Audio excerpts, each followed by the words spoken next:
They are responsible for wiping entire species But off the you face of the existence of the universe. but you can understand the justification No, of you why. can't! My God, Santa came early this year, and he was very good to us. He said, "Brandon, Carson, you both were very good boys this year. You both deserve something extra special." And he served us up some of the finest trailers in the history of trailers. I'm talking Spider-Man Brand New Day and Dune Part 3. Brandon, what do you got to say about that? Saying your Trump impression is shit. It wasn't And if exactly that was your Trump. Santa impression, it's even more shit. No, that But wasn't either, by the let's way. let's start with Dune, just because I feel like we're both bigger Marvel fans, and I mean I want to talk about both of them, but Dune's the better of the two trailers. I'm just gonna say it. Oh, Dune, ideally, yeah. the Dune, mind you, we're calling it a trailer. It's a teaser trailer. It's Right. technically not even a trailer. Now, granted, it's 2.5 minutes, but that was probably one of the greatest trailers I've ever seen in my life. Let alone teaser trailers. Like easily the best teaser trailer, maybe the best trailer I've ever seen in my life. It is actually incredible. I feel like I know nothing about what's going to happen while still getting me insanely interested and invested in wanting to watch a movie that I was already insanely anticipating. Like Yeah. I don't know what like. I'm sorry. I've watched the trailer like I kid you not all the way through at least 15 times. Timothee Chalamet's chant has been playing in my head non-stop, and I love it. I mean it's a beautiful trailer. It's interesting because I would say the same thing about the Spider-Man trailer as far as like I don't know what they're like trying to tell us from this trailer. Like I feel like they're giving us so little with a teaser, but Oh, I feel the exact opposite. Dune really feels that way to me, and it's not like I'm worried about it. I am worried because the second one was so damn good that I like if they butcher the third one, I'm actually gonna cry. But um everything that I saw from the trailer, I was blown away by visuals. There was actually one shot of the ship flying away. I sat there and went, "My God, what is Marvel and DC doing? What's Star Wars doing? How are we getting this from a Dune movie, and we're getting things that are probably higher in budget? Not that Um, some of the visual effects are just really cool. The scope and scale of what they're trying to set up for this is really nice. Um, Again, I don't really know what story they're trying to tell, especially because we see glimpses of like Duncan in this film as well, back from the first movie, played by Jason Momoa, which we knew he was returning, but we didn't know to what capacity. But obviously, it's a flashback of some kind, and the fact that they show that in the trailer means he's probably going to play a bigger part in the film than we actually realize. Meaning, there's other chances for somebody like Oscar Isaac to come back, reprise his role without really telling us, which I think is a huge possibility in a flashback. There's the possibility that we see the one thing that I didn't see anything of, and correct me if I'm wrong, was Josh Brolin. He was nowhere to be found in this trailer. Yeah, I don't remember him in the trailer. Again, I've watched it like 15 times, so I should remember it, and I don't remember seeing him. I will say the Jason Momoa being in the trailer was definitely the biggest shock for me because I feel, but at the same time, it's definitely very purposeful to get us intrigued on like, is it a flashback? Is there something else going on here? Like, I don't feel like they'd be stupid enough to put an insane spoiler in the Right, trailer right. because I mean it was a big deal when like he flashed on the screen and I went, huh? Well, it's just like because at the end of the second movie, we know uh Skarsgård's character. I don't remember what his actual the villain name is, but the big worm guy, Skarsgård's character, he's Mm-hmm. dead. He's done. We know Yeah. Dave Batista's dead. He's done. Mm-hmm. Um, and so there's like there are a few notable deaths in this franchise, but like a Duncan and uh I'm gonna say Oscar Isaac because I can't remember his name, but I mean Oscar Isaac. it's Timothy Chalamet's character's dad. Yeah. So Oh, I know that, but I can't remember the character's name. yeah. Um, Obviously, they can come back in any capacity. The others can't because they were on the other side. But it also makes me okay. Where is Robert Pattinson fitting into all this? what is his character? What's his motive? Because he's clearly being set up to be a antagonistic force, or so at Yeah. least the trailer's appearing to be that way. Um, Here's the thing. I don't think there's going to be one antagonistic force this movie, no, because as we know from the end of Dune 2, this is his crusade. He has now killed the leader of the Interplanetary Coalition. I can't remember what the actual term is. I like Dune. I'm not a Dune nerd, so just putting that right. out there. But he killed the leader of the Interplanetary Coalition. He's now married to his daughter, so now he is the de facto leader of the Interplanetary Coalition. He left Zendaya's character, which is why I believe that whole thing of them together talking about children was probably one of those possible futures that he saw. That's my guess. It could be the possible But future, or it also could be a flashback too, because yeah, again, yeah. there's a chance this film's leaning heavily into that. Like, it just keep That's leaning heavily into flashbacks. That is a major possibility. Um, absolutely a possibility. But we know that this is his crusade to kind of take over the universe. So yes, Robert Pattinson's character could be one of many that is a leader of a rebel group or the forces against something. I don't necessarily think, at least from my perspective, I know nothing about what the actual story is from this point, but of a coalition of some 40s, one of many that is fighting against him. Because one thing I do know about Dune is that you're not supposed to root for Timothée Chalamet's character. He is Space Hitler. He is a right. villain, and he is terrifying. And unfortunately for Frank Herbert, who wrote the Dune franchise, they cast Timothée Chalamet, and he's hot and can chant like a motherfucker. And I'm on Timothée Chalamet's side because that chant and his aura, he was aura farming harder than anyone I've ever seen. Holding up that knife, standing in front of like hundreds of people, being a callback to a scene from, I think it was even Dune 1, where like, I'm sorry, I know it's supposed to be a cautionary tale, but like, god damn. Well, Ian, I don't know the ending of Dune. I've never read Dune. I don't even know anything about it. When I went into Dune for the first time, I even told you this, and you can completely disagree with me all you want. I stand by my statement. When I walked out of Dune 1, I texted somebody. I don't remember who it was, but I remember saying these exact words. This film is the Star Wars of my generation. And what I mean that is, walking out of that, I felt the magic and the presence and the world building that I think our parents or grandparents would have felt watching that first Star Wars movie all those years ago. And I felt it in in that movie. Like, I remember walking out of the first Dune movie being so impressed by a film that I thought I was going to hate because I didn't know what it was and I thought it was weird. I just saw a few trailers and that was it. So Yeah. then Tune Part 2 came out, and it was groundbreaking, and it was rivaling what was my favorite movie of 2024, which was Nosferatu. It almost Yeah. was my favorite of 2024. It was my Um, favorite of 2024 easily. And cuz I think Dune 1, and I'm going to rewatch both of them before I go watch Dune. I'm hoping that they do a re-release in theaters. That's fingers crossed my hope. If not, I'll just watch them on my TV. But I am I thought Dune 1 was good to great. I thought it was a good movie. I thought there were some great elements, but I didn't walk away feeling like I had my mind blown. When I walked out of watching Dune 2, I thought it was amazing. I thought it was incredible. I thought it was a phenomenal movie. And now going into Dune Part 3, knowing that this is like an even bigger escalation of what made Dune 2 so good, the moral complexity, obviously the action, the acting.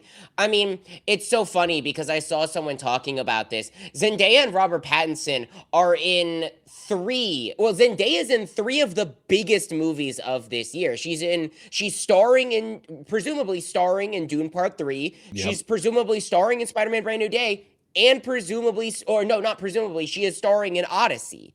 Yeah. Tom Holland is also in Brand New Day and Odyssey. Robert Pattinson is in Dune and Odyssey, and I don't know if he's in Spider-Man Brand New Day, but like, it's still crazy that like they're gonna have one of the biggest years of all time. Yeah. Yeah, they are. It's, I mean, all of them are going to have a legendary, just a legendary summer, because you're going to have Spider-Man and Odyssey back to back, which is really good Hmm. for Tom Zendaya, And and I guess Supergirl. and Jason Pattinson. Momoa is in Supergirl's Dune in and Supergirl, Supergirl, which, so but again, to be fair, we don't know how big of a part Momoa's actually playing in Supergirl. We know he's going to be in it, obviously, but he's probably not going to be the biggest part of that film because Well, they're we going to want to also don't save him for don't a know how different big film of as a part well. he's playing in Dune 3 either, so That's true. Um, but I don't know. I looked at this trailer. I thought it was great. It gave me just enough to be excited for it, but not enough to really guess anything on where this plot was going. And again, as yeah. somebody who has not read the book, very eager to see what they do. Don't screw it up. That's all I'm saying. Yeah, Please. I have full faith in this team. I mean, I think it's a shoo-in for a Best Picture Oscar. I know Dune did. I don't even think Dune 2 got nominated for Best Dune Picture. 2. I know there was. Dune 2 was nominated. It did? Okay, because there was so. Oh, it was the score that didn't get nominated because there was some 60% rule that it can't be 60% reused from another movie, and 60% of the Dune was the Dune 1 soundtrack, which also did actually win the Oscar for Best Soundtrack the Yeah. year that it came out. That's Yeah. what the controversy with the Oscars was. But yeah, no, I think that I can name two, if not three, of the Best Picture nominees. It's Odyssey.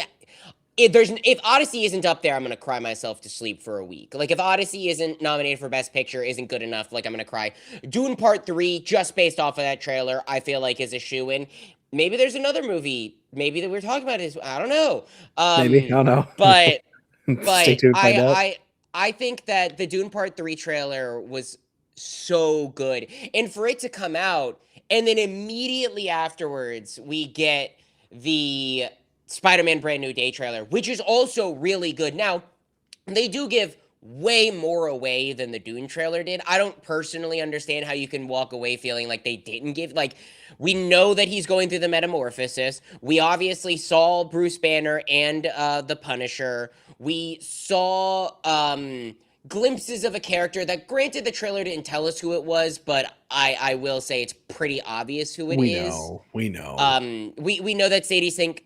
Do you know who I'm insinuating that she's playing? Do you I'm have pretty a? I'm pretty sure it's Jean Grey, Yeah, right? Like that's the prominent theory, and I feel like it was basically confirmed with I didn't hear many rumblings about her being Jean Grey before the trailer, but the second the trailer came out and you see the mind swapping thing and the mind control, and then there's someone in a box that looks like it's made to protect people like they did with like a Charles Xavier, it's and I'm Jean like, Grey. yeah, it's Well, Jean and Grey. I don't know what the actor's name is, but the African American actor in the trailer, he has like a quick shot and he talks throughout the trailer. Do you know who I'm talking about? No, the person who's talking throughout the trailer is Tombstone. Okay, not Oh, Tombstone, but technically he is African American. He is albino African American, but yeah. there is an African American. Do you know who I'm talking about? He's sitting in an office. He's a big government Oh, official. he's the head of damage control. That's who he is. You ready for this? Because I heard this theory and now I'm sold on it because it makes Okay. perfect sense. If this is the first film we're going to get in the actual MCU where it really does involve mutants being in the MCU outside of the previous nostalgic X-Men. Well, no, technically the first one with mutants was Miss Marvel, but I get Doesn't matter. You get what I mean. First movie, whatever. I heard a rumor that that guy is being projected as a damage control person, but he's not actually going to be working for damage control. He is working for a facility that is doing experiments on mutants, and that, my friend, is going to be William Stryker.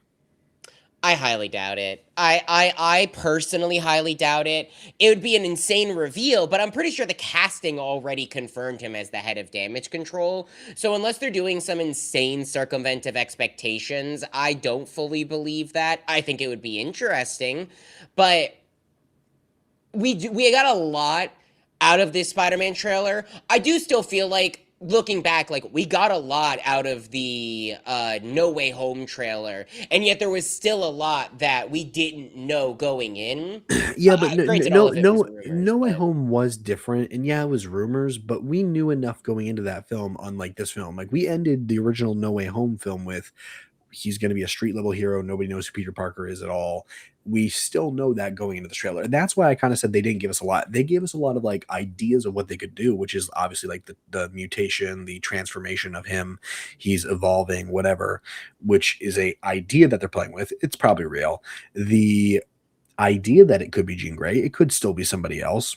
I heard a thing yeah, that the it Jean also could Grey be is technically not confirmed. The him mutating, that's That's literally what they're doing. Right. Again, we don't know why Punisher's there. We don't know why Hulk's in the movie beyond it's probably having to do with transformation, obviously, and we need that MCU guiding force in the film. Like this is again the first street level Spider-Man film that we are going to get in the MCU, with the exception of I count it. Homecoming's a street level movie. Oh, I absolutely. It's a I street don't level. Far From Home. No, Far From Home is a little more involved. It's a little I'd more involved. I'd say Far From Home was I wouldn't say street. The only reason I wouldn't say it's street level is because it doesn't take place in New York City. That's That's what the I'm biggest saying. problem with that movie, is that it doesn't take place in New York City Spider-Man. Mysterio is a Spider-Man villain. Like he is. My biggest problem with that movie that makes it not feel like a friendly neighborhood street level Spider-Man is because he's in another country. Yeah, the entire film, mind you. Yeah. And I just think that, and I like No Way Home, but it's a multiversal movie. It's a lot bigger, a lot more scale, a lot more scope. Brand New Day is kind of bringing it back down to form. When you have somebody like Tombstone in the movie, you're getting Punisher. We've already seen Scorpion. We've Matt Gargan. We've already seen that, and we're getting ideas of what the film can be, but it still didn't give me enough to be like, okay, this is actually our plot. This is start to finish what it is. Unlike No Way Home, where it's like, okay, we know he's going to go on some sort of quest with Doctor Strange to figure out how to, revert his identity back. His identity is going to get screwed up in the spell, and all these villains are coming in from the multiverse. We knew that Yeah. 100%. We knew that going into the film. Unlike this trailer where we had nothing, I and in will my mind, say nothing. I will say this is going to be the only of these trailers that I watch because I want to know as little as possible going into this movie. Same with Dune. I'm cutting myself off after these trailers. I want to know as little as possible. I don't want to know anything else. I'm fine watching these trailers, but I'm trying to dial back on the consumption of trailers so I don't have to come on and complain all the time about how much I hate trailers. Well, and Um, I'm gonna be completely honest with you. I only saw the Dune trailer because I went to Project Hail Mary this week. I didn't realize the trailer was out. I I mean, never realized. That that's just because you were on a cruise, though. It was blasted all over the internet, so you probably would have known if you were home. But I had no um, idea. Yeah. I think that with Spider-Man, I'm excited just because it definitely feels like a different Spider-Man movie. My biggest fear, though, is if that is Jean Grey, I feel like one, it has a high possibility of there just being too much going on. You have the mutation thing, you have Jean Grey, you've already shown like six different villains because you see the Hand, you see Scorpion, we Yeah. know Tombstone's playing a role. Like there's a lot of things going on in this movie that it could be too much if they also put Jean Grey in here. But at the Well, same time, and my another fear with that is then that does kind of take away from the friendly neighborhood Spider-Man. Like I get it, the X-Men are a part of the universe, but like why do you feel the need to put Jean Grey, the first in movie, you're right, technically Miss Marvel, but named X-Men character in a Marvel movie well, in and the MCU? Jean Grey is also an interesting one because I feel like that would be one that introduced like later on, not one early. I mean, again, I'm not Marvel. I don't plan things. I just don't personally see them doing her as the first mutant to reveal. I'm not No, saying I think that Wolverine makes has to be. sense. You need a big Really?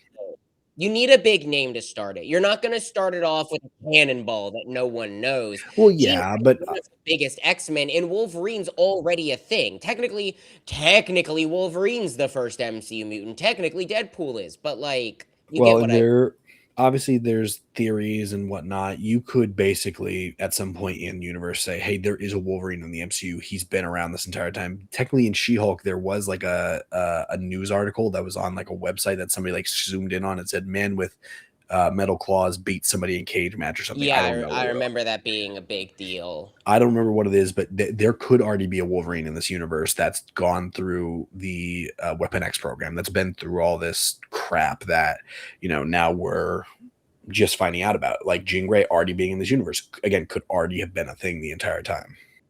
Well, and this is the only we're only getting two Marvel movies this year, if I'm correct, and Yes, that's Brand New Day and Doomsday, which means yes, this is the last Marvel movie, not last Marvel project, but last Marvel movie that we're getting before Doomsday. This is their last chance to set up things for Doomsday at all, Correct. period. So Yeah. that's why, like, the end credit scene is obviously going to be a setup for Doomsday, and in my opinion, will probably be a Spider-Man will return in Avengers Doomsday. That's probably why he wasn't a part of the chair reveal, because they didn't want to spoil anything from this movie. But I do still feel like the end credit scene could be a Spider-Man will return, or if not, Jean Grey will return in Well, and Doomsday. so let me also say this as to why, because I also heard this rumor as well. And this was shortly after the trailer released, that there was a rumor that Peter Parker will die at the end of Brand New Day. And he will be revived in one of the Avengers movies using the symbiote to be brought No, back, don't do which that. Don't do that. I've Please I've don't do that. That's so I bad. have heard that that is a possibility, and I'm not saying I'm against that. They'd have to justify I it. am. Well, okay, you're against anything when it comes to killing off Tom Holland in a franchise. No, Uh, it's not even that. It's just that's not how the symbiote works. The symbiote can't bring someone back to life. He'd literally be a dead corpse within a sentient creature. That, like, you can't revive Tom Holland's Spider-Man within Venom. That's literally not how the symbiote okay, works. or he's close to death, and the symbiote saves him at the end, which is also a possibility. That I wouldn't have a problem with. However, I do kind of fingers crossed hope they keep. They're gonna have the symbiote. We already teased it at the end of No Way Home. I do hope they keep the black suit reveal Spider-Man until Secret Wars, just because obviously the infamous cover with Spider-Man being revealed in the black suit, technical first appearance of Venom Yeah. for the first time in the black suit in Secret Wars.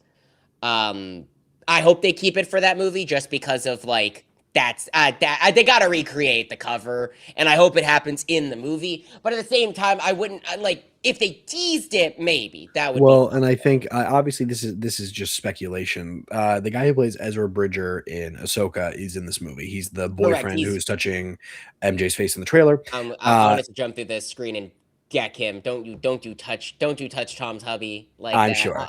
I'm sure.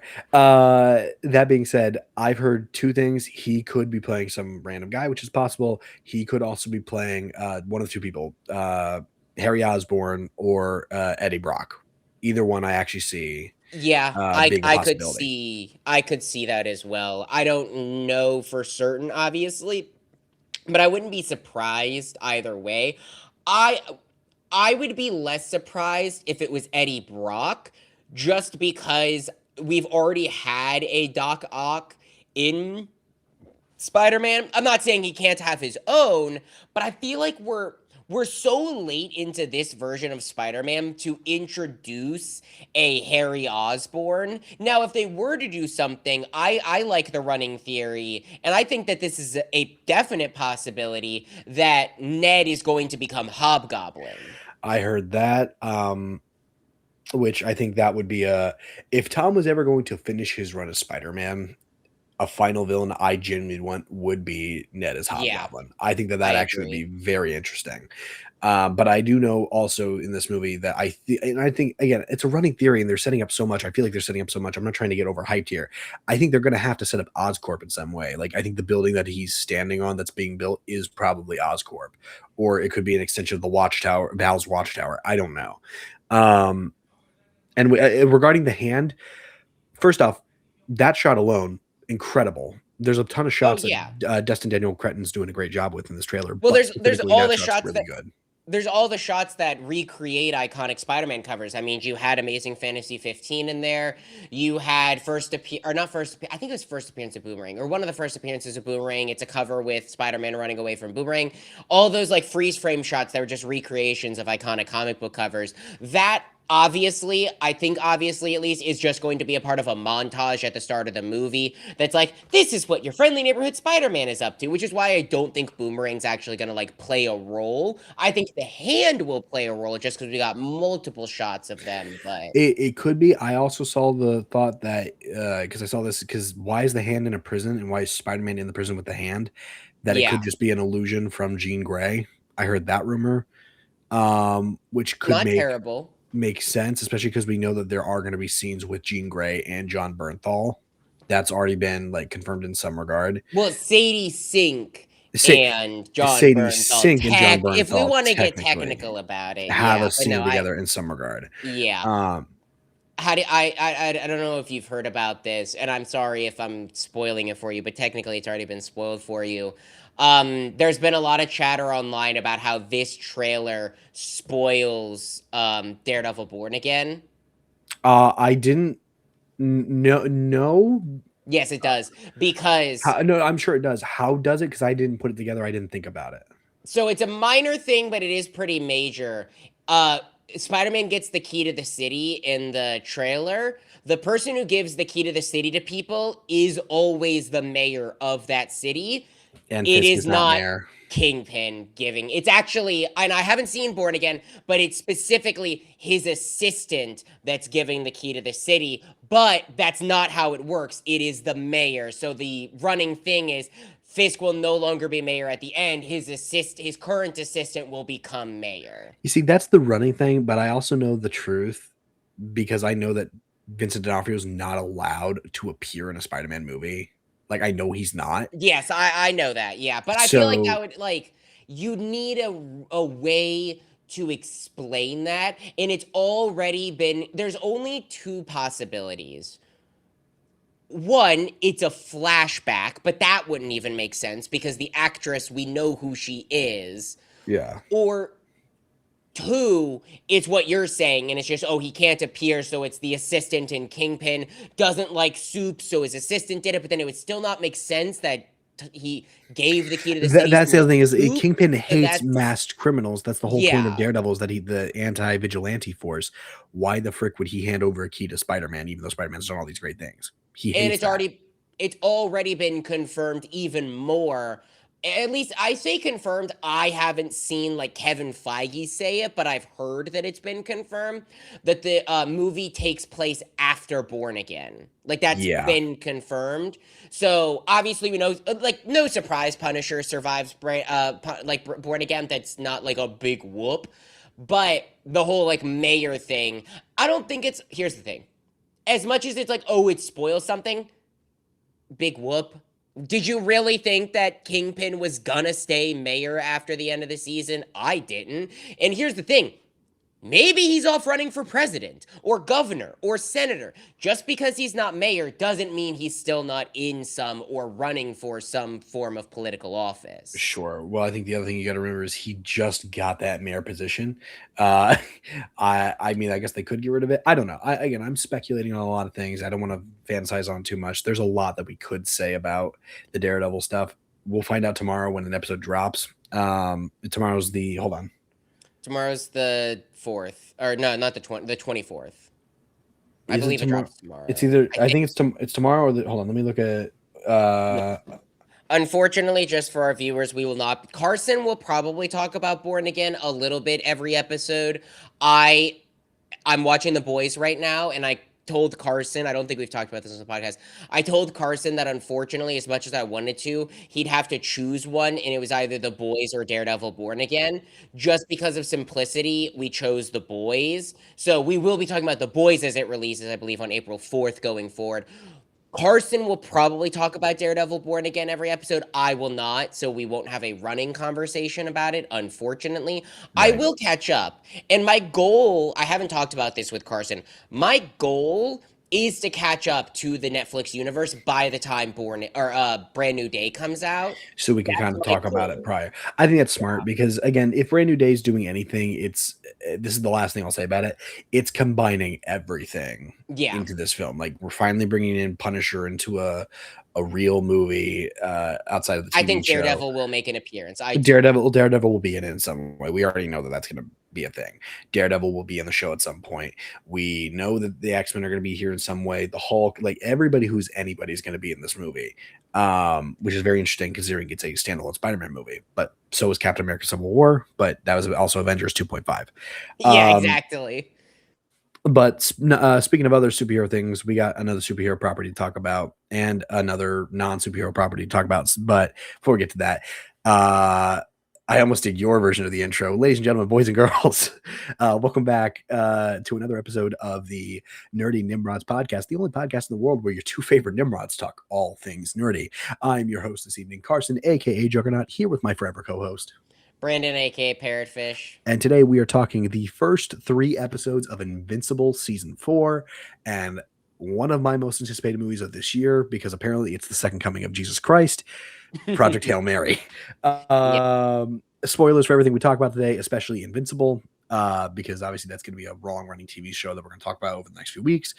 Bear in mind, if you have not seen episodes 1, 2, 3, we are going to be spoiling that. And again, Project Hail Mary, we're going to go in depth about that as well. So spoilers, that's your warning. Sign off now. Come back after you watch the projects. Or if you don't care, stay. I don't really have a problem with that.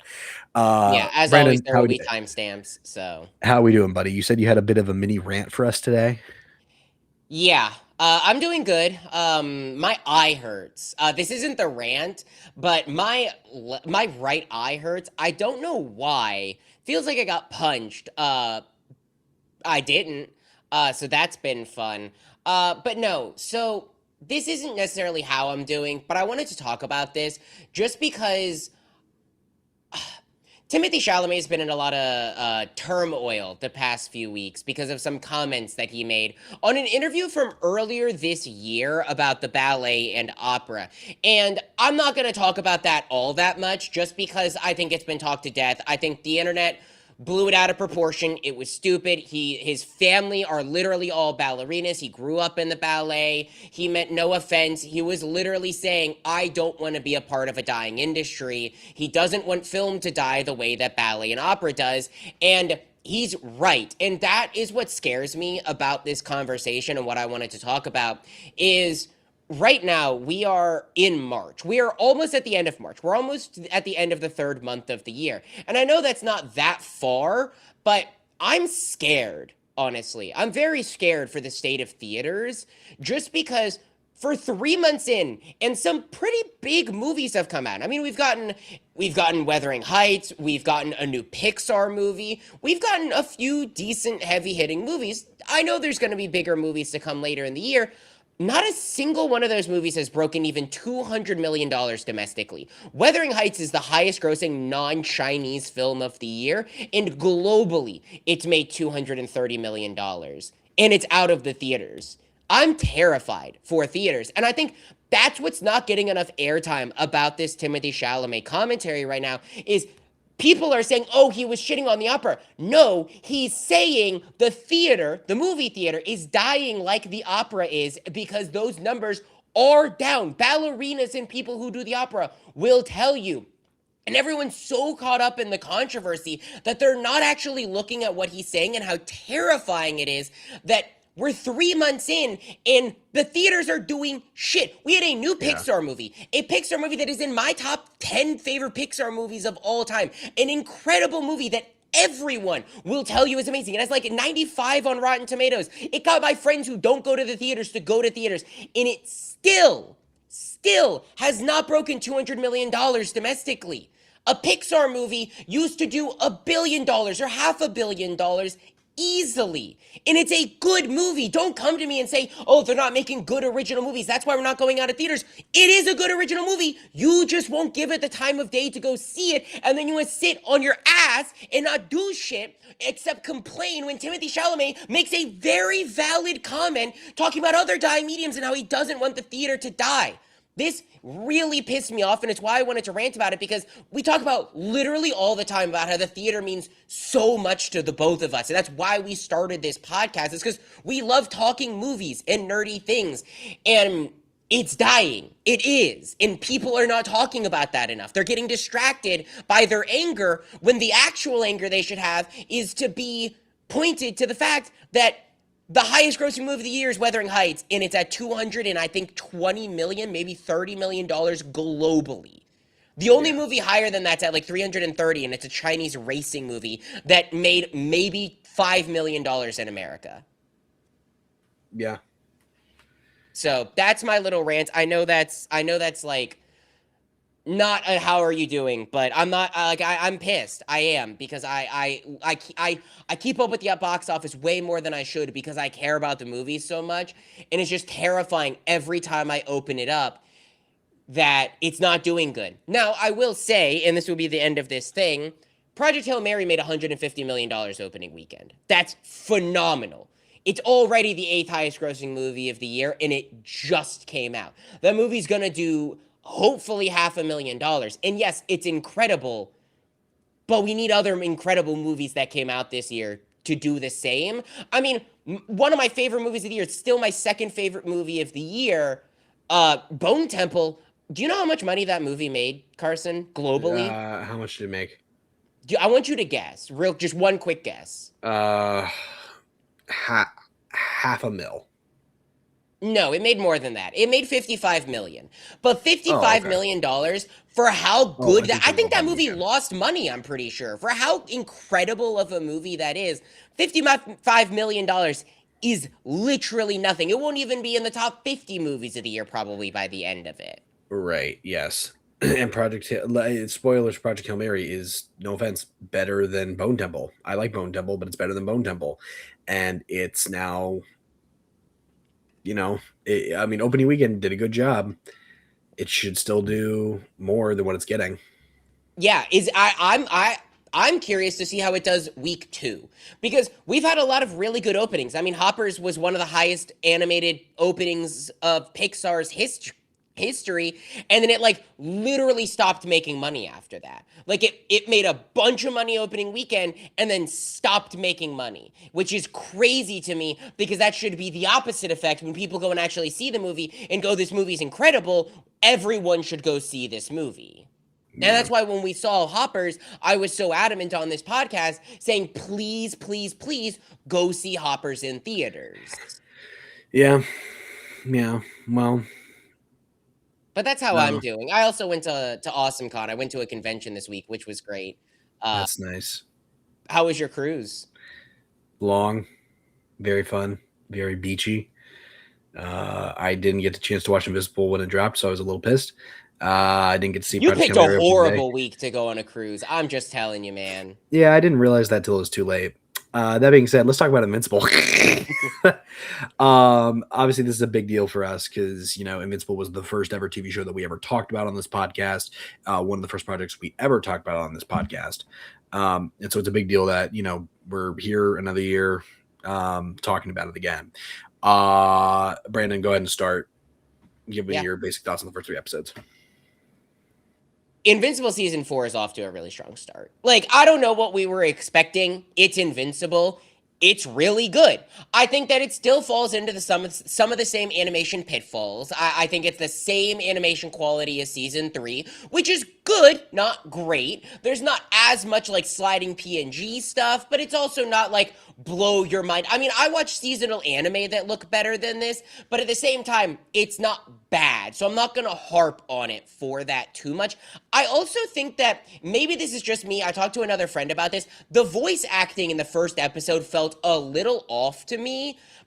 After the first episode, I didn't notice it. I was right back in, but some things felt a little off to me. Other than that, though, the story is so cooking. I'm so invested in the story. The action's great. I think one of the things that really has shocked me is Invincible likes to recycle its villains and its main threats. And that was one of my fears going into this season was I'm assuming we're going to have another alien episode. We did. We're probably going to have, I can't remember his name, but the Volcano Underminer character come back. He hasn't yet, but he probably will.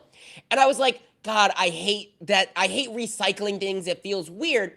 But they actually talked about that and like made that a talking point where the whole arc that Mark is going through right now is realizing that all of his villains and all of the threats are coming back and not stopping because they're not putting a permanent solution on the problem. And that's the big talking point right now on like, why did the Mars people come back? Well, because you didn't put, like, why did the aliens come back? Because you didn't put a definitive stop to them. Why are the aliens coming back? Because you didn't put a definitive stop to them. Why are all these other threats coming back? Because you didn't put a definitive stop to them. Now, obviously, I don't necessarily want murdering everyone to be the answer, but I love that that's actually a commentary more than like how Batman just is surprised every time the Joker breaks out of Arkham, even though it's happened for 70 years at this point. They're actually like making it a dialogue. So I think that those elements for this season are so strong. Obviously, Mark's dynamic with his mom and his brother are really strong. The whole Adam Eve storyline is really strong, and the reveal at the end of the third episode was it was crazy. So I think all I can really say is it's a really strong start. I don't think they're like blow your mind, they're the best episodes of the show yet, but it is a good foundational set you up for what the arc of the show is going to be first 3 episodes. And I get why they dropped them as a batch of 3 episodes, because while the storyline might not be like one-to-one connected throughout, I do think that there is a clear like we needed to get this out to show you what we're going to be doing this season, and then we can go to the 1 episode format. So I think Invincible is really good. Yeah. I think I agree. Same points as you. I think the only thing I would say is maybe I didn't like episode 1 as much as I thought I would. I thought it was a good return to form and it reinvited you back into the world. But beyond that, other than that big final twist at the end where Mark kills the guy to stop the alien threat, the episode was just okay. It didn't really do all that much for me. I thought it was perfectly fine, but it didn't really do anything for me. Episode 2 took an interesting turn because it focused obviously on Omni-Man and Alan and their journey to trying to build this army to go up against the Viltrumites, which obviously is the, I guess, White Walkers of this series, the big looming threat in the Voldemort of this series, the big looming threat in the background that you know is the inevitable war that's coming. And they're out there trying to find people to fight. And this is a big character piece for Omni-Man because it's funny because I didn't think I was going to get this. Like, it's a whole episode dedicated to him, purely just like coming to terms with like, I need to be in this war. As much as I want to just walk away from it, I don't want my family involved in it. I'm already involved in it. My son's already involved in it. And he decides at the end, like, I'm going to go get my son. I'm going to come back. We're going to do this. I just think it's a very interesting. I love the dynamic that he and Alan share. I think it's great. Episode 3 is also fantastic. It feels very similar to episode 1, but it's falling along. It's setting up. It's setting up what the rest of the season is going to look like. And obviously, I'll say this now that it's there. I've been hiding this from you for a year. I knew that Eve eventually was going to reveal that she was pregnant. And I'm telling you, it's only going to get worse from here. It's only going to get worse from here. Because I haven't read the comics, but I know the story well enough to know that I know where like the bigger plot points are going, at least through this season. The rest of the show, I think, is a little out there for me. I haven't actually read into it too much. Because I read it a long time ago after season 1. I don't know. I'm not going to harp on too much. Same thoughts you had. Good start. Let's get into it. Let's start with episode 1. Yeah, I think one thing, and this is where we'll kind of start with this, if you don't mind. Sure, go ahead. Is you brought up how it only gets worse. I can tell because these first 3 episodes are really like, let's hit the ground running nonstop. Everything's blowing up. Everything's going wrong. Everything's on fire, and it's not going to get better. Right. And I think that's a really strong way to start the season. Is just I mean, like literally the entire first episode is basically going, "Hey, things are really bad. We're really stressed. We're not even talking as a family. We're never home. Things are bad." Well, and let's talk about the obvious thing. Mark killing, I don't know what the actual character's name is, but the innocent guy to stop the alien invasion from happening. Yeah, he had a moment about it and he is like feeling bad about it, but also at the same time, he made the choice to do that, which is something that he was it's just such an interesting character moment from all the way back in season 1 when he was barely even able to kill his dad to protect the innocent, let alone now he's willing to do it, kill one to save thousands.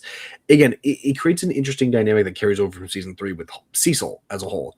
My favorite character in the show. I think we both agreed on that. Yeah. Cecil is probably the best character in this whole show because he's right.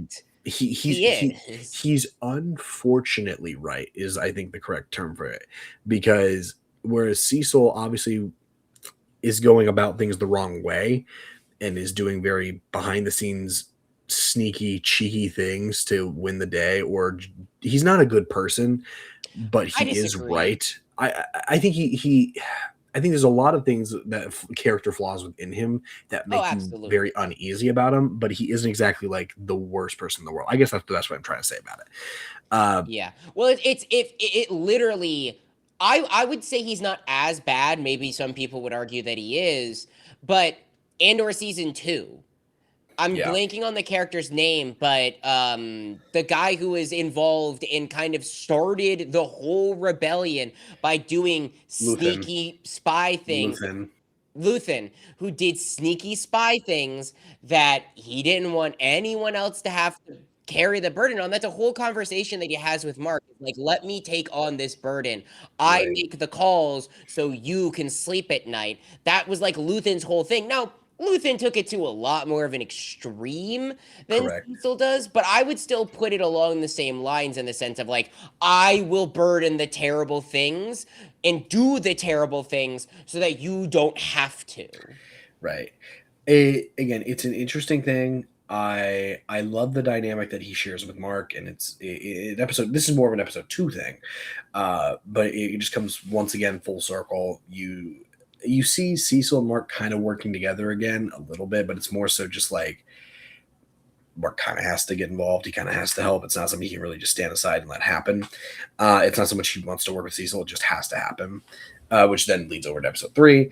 But Cecil's still on edge. Like, hey, you are a ticking time bomb. Yeah, I want to be able to control you, not because I'm a jerk, but because you could go off the hinge at any point. And what happened in episode 1 proves that you killed that guy. Yeah, I would have made the same call, but you did it without me giving you the order to do it. Yeah, no, I think that whole conversation was amazing just because like again, like Cecil is right because Cecil would have made the same call. He wouldn't have even waited as long as Mark did probably. Yeah, He would have just killed the guy, but there's a big difference between Cecil, a human, making an executive decision call, and Mark, a half human, half alien who could wipe out pretty much all of Earth if he got angry enough, making the call. There is a big difference, and Cecil calls that out. massive Mark Knight difference. might not want to accept that, but like, Cecil has a point. Yeah, and Debbie, I want to talk about that character for a second because she doesn't really do a whole lot in these first 3 episodes, and someone tells me she's not really gonna do a lot until maybe Omni Man comes back. Like she might have Mhm. a few good scenes every now and again, like she has, but Well, we're just nothing setting is. up her moving on. So we're setting up getting pretty much getting her out of the story so that she's not constantly involved in it because she doesn't really have to be in this story anymore, with the exception of having oh my gosh, this is horrible. What's the kid's name? Oliver. Except I being was, there for yeah. Oliver, which Mark could also raise Oliver on his own if he really wanted. Especially because now that Oliver is a hero, he's using his powers, whatever.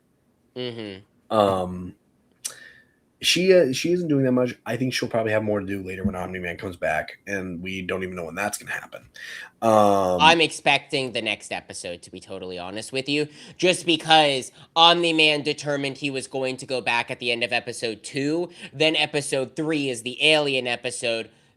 I think episode 4 will probably be Omni Man coming back, if I Could had to be, guess.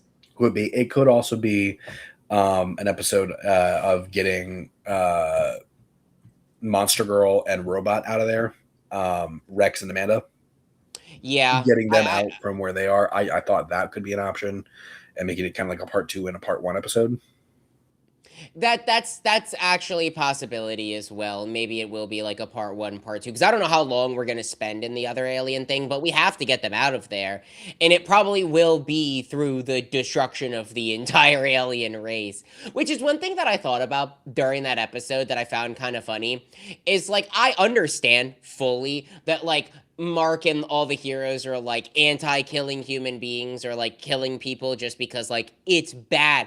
And then these fucking aliens come through and they're slaughtering them like no tomorrow. And I'm like, I really see the racism coming through here, guys. We are Right. like humans, superior race. These aliens, nah, chop his arm off, kill that guy. He has kids, kill Right. them too.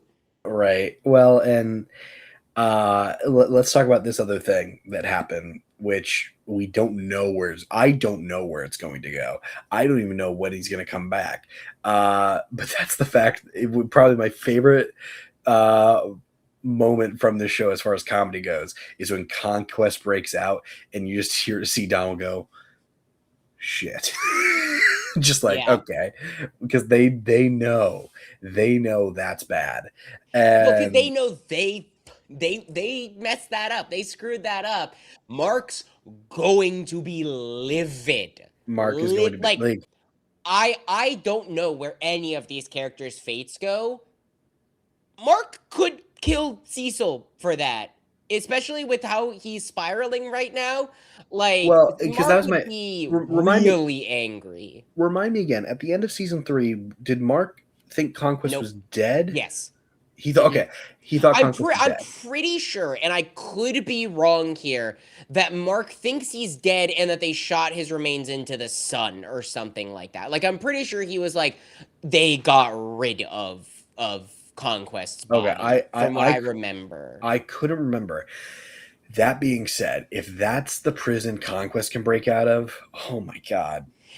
And here's the funny thing that I find, like, I actually, like, audibly laughed really hard out loud on almost more than the Donald thing. And that was, if you remember at the end of season 3 when they're locking Conquest in, mind you, he breaks out really fast in the terms of the episode count, like, really fast. The whole big deal was that Cecil was like, this is a like a ton of titanium. There's explosives. There's cameras monitoring 24/7. There's laser beams. We didn't even get to see how Conquest broke out. He just did. And you're like, man, we're cooked. We're so this cooked. this Like, we're planet so is cooked. so screwed. He's missing an Like, arm and still he's standing there like, okay, yeah, he's and oh now my he went to god. Thrag, the leader of the remaining Viltrumites, which, like, we can transition to talk about that as well. This is the first big reveal of the history of the Viltrumites and their downfall specifically. We know that they fell, we know that there are 50 remaining, and we know that we know why they are the way that they are in the terms of like fighting each other, killing each other, and things of that nature. Right. We did not know how they fell. Now we not only know how they fell, we watched them fall and who did it, which was another big reveal. Right. Yeah. um and I guess I don't know the interesting thing about a Viltrumite history, which again we needed that to happen. We needed them to show us eventually so that we knew what we were really up against. Because again, you watch Omni Man fight, you watch Conquest fight, and technically you watch Mark fight. You know that they're powerful people, but you don't know how powerful as an army these guys are, and also you don't know how many of them there actually are. We never really knew. We knew No, that we did. Viltrum It was mentioned that there were 50 by Omni Man in season 3. Oh, okay. Well, okay. Let me take it back. We didn't see what exactly was going to look like. Now we kind of have an Yeah. idea. Um, and again, the thing I love about his flashback, Omni Man's flashback to him when he's, whatever. I like seeing him train. I like seeing the idea that, he's just a wee baby, no different than Mark. It's kind of Yeah. funny. And Uh, he kind of looks obviously like Mark, which was one of the things that like so caught me off guard because like I didn't fully like realize what was going on at first when we went into the flashback because that's like the start of episode 2, I believe, right. and it goes into the flashback and I was kind of just like, okay, we're on Viltrum. Okay, what's going on here? Okay, that guy looks like Mark. He obviously has to be Omni Man. And then his parents come in, and then you realize that we're about to watch the fall of Viltrum. And it's not only like, again, we knew that Viltrum fell, but like the scale of it, I think, was still impressive and shocking to Yeah. where you watched billions of bodies get dumped into space. Like to a scale in which now Viltrum, or I don't know if it was Viltrum, but maybe it was one of Viltrum's moons, has a ring of dead bodies around it because Viltrumites are still, as a body, even though they're Yes. dead, so powerful that they don't just disintegrate in space. Well, and again, I'm not saying it's a justified reason, but it gives a reason as to why Nolan this whole time was doing what he was doing. Yeah, Why that was another they're big reveal. so proud of what they're doing. Why, like, and again, it gives an emotional reason. It's almost like a tragic hero type story in a way, but also you can't root for him because it's No, horrible. Ironically enough, in another, who created Invincible again? God, why do you have to ask me questions when my brain's not working? Because I know his name. I almost said Ryan Otley, but it's not Ryan Otley. Ryan Otley is No, just it's a not. drawer for it. God, I hate you. You asked me a question that I know the answer to No, that's the very, showrunner. very That's well. that's the showrunner for Walking Dead. It's not Scott Gimple. No, he wrote Walking Dead, though. Yeah, I know. I'm gonna shoot myself in the That foot. that that. Well, I'm trying to draw a comparison from it, but I'm trying to remember.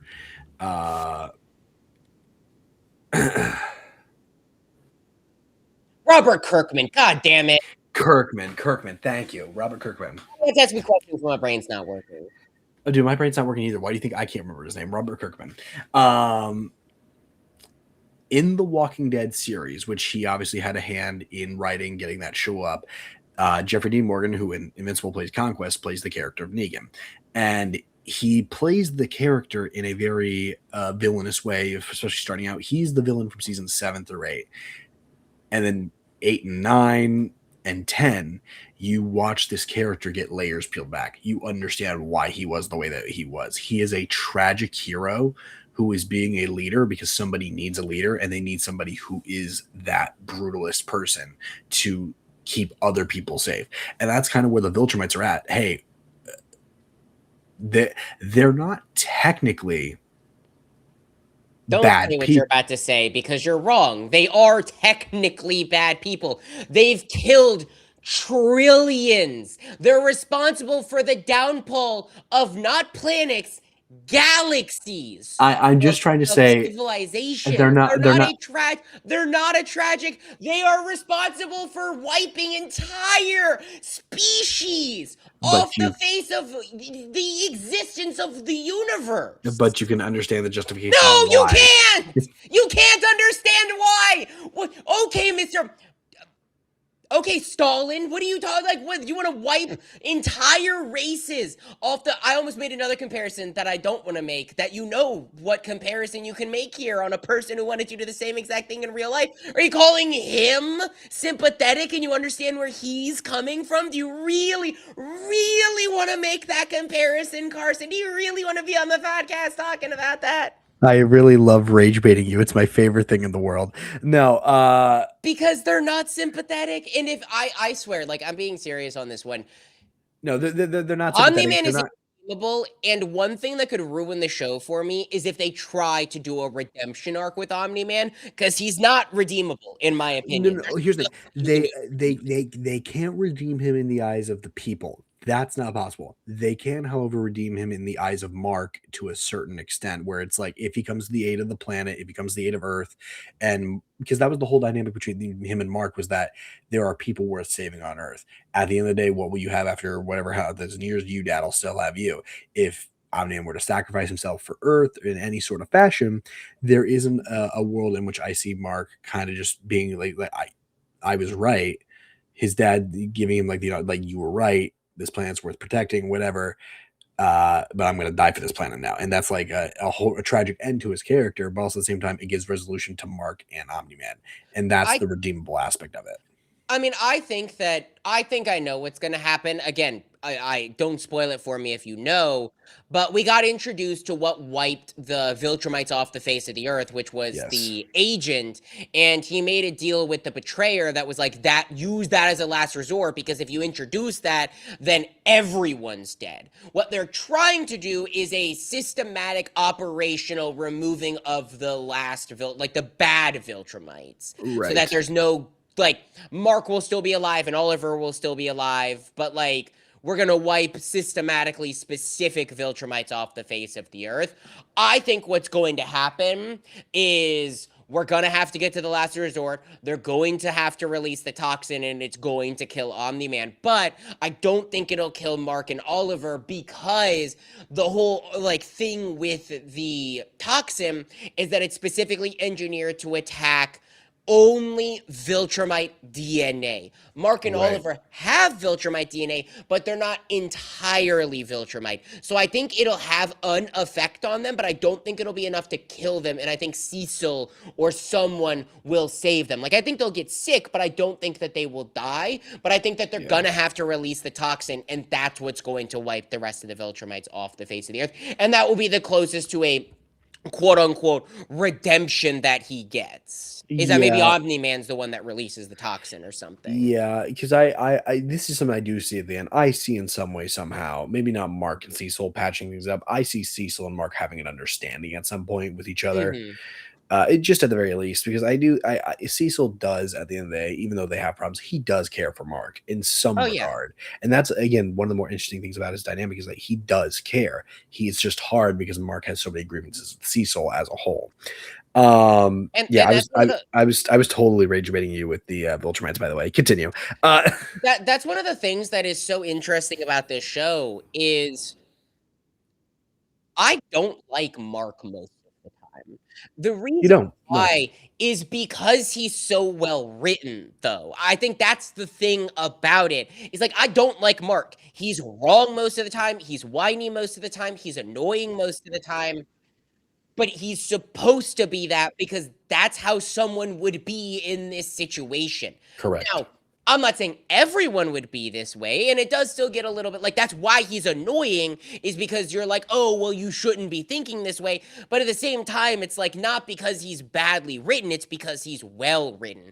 And that's why I love like characters like Cecil, is because like Cecil is 100% in the right on every opinion that he has, other than keeping, well, I don't think he's right for keeping Conquest. I understand and do think it was a Cecil thing to do to keep Conquest. That was not argument, but a discussion that we had at the end of the last season was whether Cecil was right. And I think that's one of the things that like makes the show so like engaging and interesting. It's like my favorite character is Adam Eve. I love Adam Eve. I think her power set's super interesting. I think the struggles that they're giving her are very interesting. I think her parents are horrible and annoying, and I hate every time we have to see them on screen. But at the same time, it adds a lot of interesting like depth to her character. And I think that we now I don't know, so you probably do know this, so please don't spoil this because we technically don't have it confirmed. But I'm assuming that why she can't use her powers is very directly tied to the fact that she is pregnant. That is my assumption. Because we've done that with storylines before. I mean, hell, we did that in The Flash in the opposite way, where what's her face, Barry Allen's, where God, why am I forgetting her name? It was Joe's wife, was pregnant, and the baby gave her mind reading powers. Yeah, I know who you're talking about. I don't know. Only while she was pregnant. Again, I finished The Flash, but I didn't really finish The Flash. I kind of fell off of that show at the end. No one did. But I think that they probably are doing like the inverse here, where the baby is like preventing her, like maybe it's a hormone thing, I don't know, but it's like preventing her from using her powers. Right. Titan, just so we know, because Titan was obviously in this episode. He's the big African American dude who turns into rock or has a rock armor or whatever. Just so you know, because I didn't realize that's Mahershala Ali. He voiced that character. Didn't realize that. Tatiana Maslany is apparently in this season. Didn't realize that. Simu Liao is in this as a multi-voice Paul. Let's see. I'm just going through people who I didn't realize were in these episodes. Chloe Bennett was apparently in this set of episodes. Had no idea. This one I did know, and I called eventually. It didn't get me at first. I actually thought it was Mark Hamill again. Thaddeus is Peter Cullen. Yeah. That was a big deal when it was announced because I forgot about that. People had a ton of speculations on who was going to voice him. And then when it was like announced, there was like people were excited, but I do feel like there was some like mixed reception. Now we've already heard like a literally like a single line when he was talking to Conquest, so it's really hard to be like, yeah, he sounds good, but like in that one line, he didn't sound bad. Right. Yeah, I agree. Um, Jonathan Banks is in this cast. Like, I just forget how stacked this cast is. Like, you have people who've never done voice acting in their life doing this because they know how huge this is.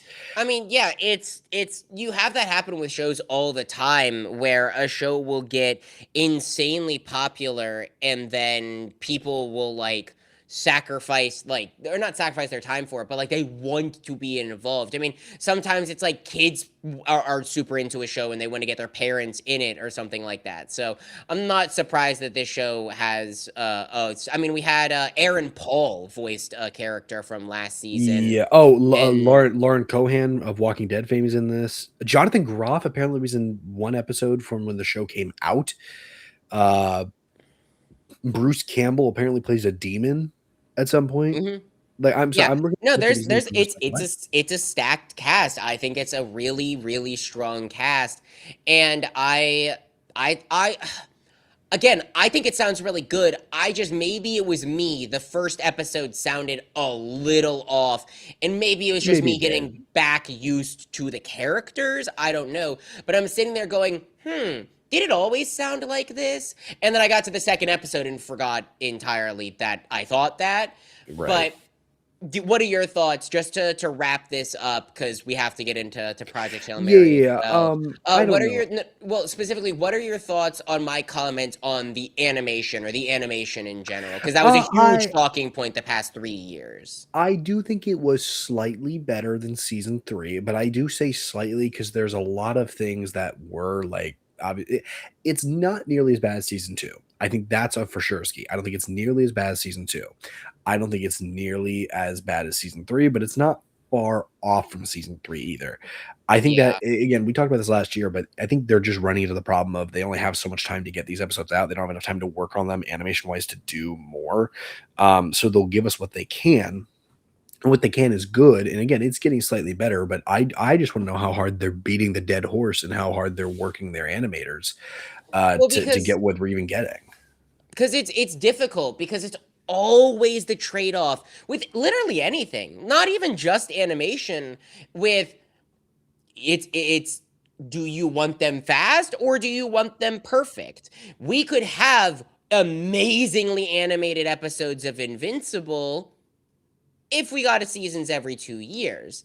We're not getting seasons every 2 years. We're getting seasons every year. And that's Right. kind of the trade-off. Now, as I mentioned when I was giving my initial thoughts, I still do think they could be doing better just because I know Invincible is insanely popular for them and they have the money to hire the best of the best animators. And you have seasonal anime that come out that look unbelievably amazing.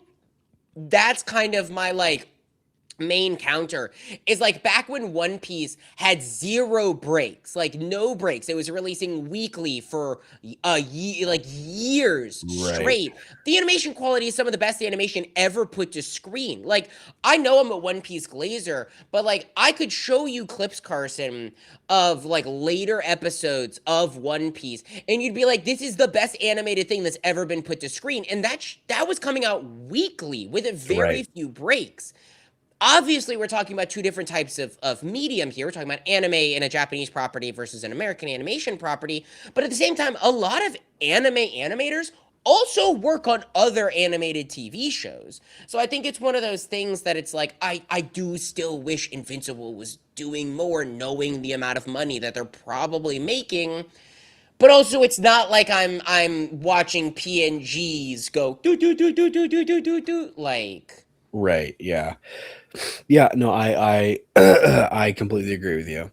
I think it's just okay. I don't think it's anything spectacular like season 1, but again, it's certainly not bad. It's far from bad. I can at least say that. It's just not Yeah. great.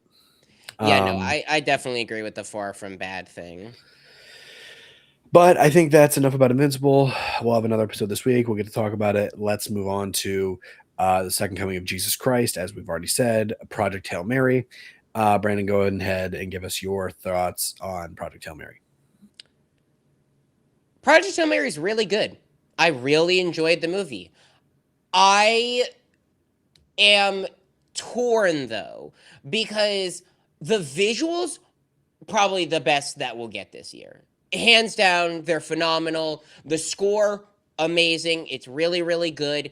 Ryan Gosling brings in a phenomenal performance. And I think that a lot of the elements of the story really worked. I mean, his relationship with Rocky, Grace and Rocky, obviously carried the movie. I mean, that's most of the movie. Their dynamic was amazing.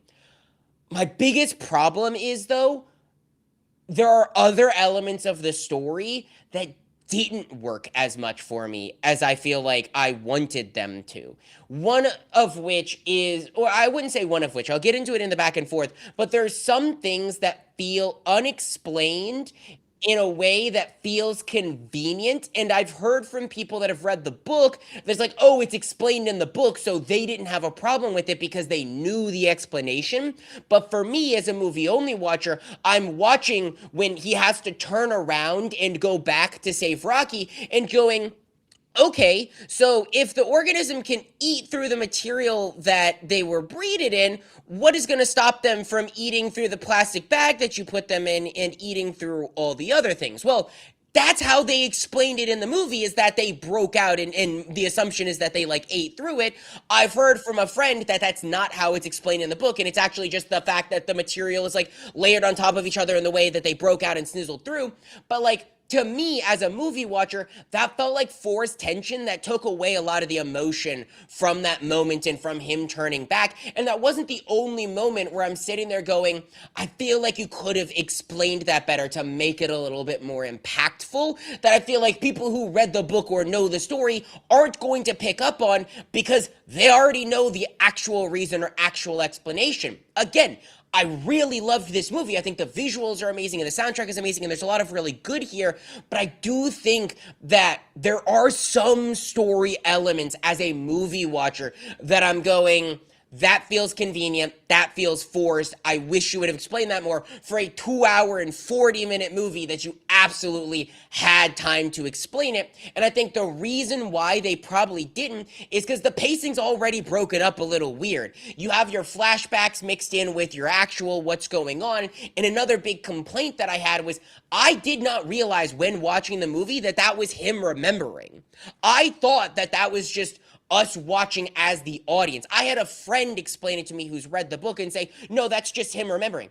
I did not feel that through what was going on in the moment. I didn't feel like Ryan Gosling was remembering things. And I think that's another thing that kind of just like takes it down a little bit on the story side of things. But I still think it's absolutely a really good movie that is totally worth watching just from a visual and acting perspective. Yeah, I disagree with you a little bit on the remembering thing, but I also caught onto it. I fully knew that's what they were doing, especially because they set that up. He's literally writing on a chalkboard, "Who am I?" He doesn't know who he is or what he is. It's never like fully said, but that's part of the thing of like show don't tell.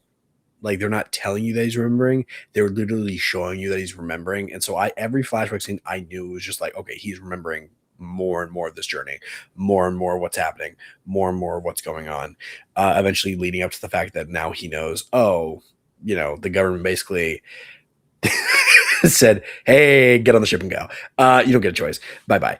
You're going to go die for your country. Thanks, man. So I don't have a problem with that. I do agree with you on everything else. Even with that said, it's still a 9 out of 10 movie. This is as close, very, very close to perfect. It's not though, because it does have a few of those conveniences, which I guess you could try to find. You could pad out your runtime and explain it more. I don't actually think there's that many pacing issues as much as it's like, okay, you probably could have, for convenience purposes, instead of making it a convenience in your movie, add a few more minutes to just have an extra scene to where you could have not made it a convenience and made it something that they're figuring out or something that's just easier to get or whatever. Because at the end of the day, as much as I love Rocky's character, there are a lot of conveniences that comes with his character of like, oh, Rocky's already figured this out, so Ryan Gosling doesn't have to. You could have written a scene where they're both trying to figure it out together, both pulling knowledge together, which they do in a lot of aspects of this movie. But for plot convenience purposes, you have that.